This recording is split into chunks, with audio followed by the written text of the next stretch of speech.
Good day everyone, another day, another cake. Welcome back sa aking cake decorating journey.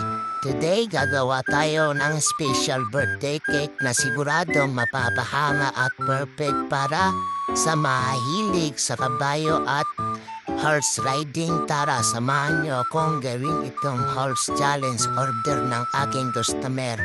Para mas buhay na buhay ang design, konting tiyadya at maging obra maestro na ito. And ayan, tapos na ang ating horse tandem birthday cake. Ang sayang gawin at sobrang worth it ang effort kung nagustuhan nyo ito. Don't forget to like, share at follow para sa iba pang cake decorating videos. See you on the next one. Bye! Paalam!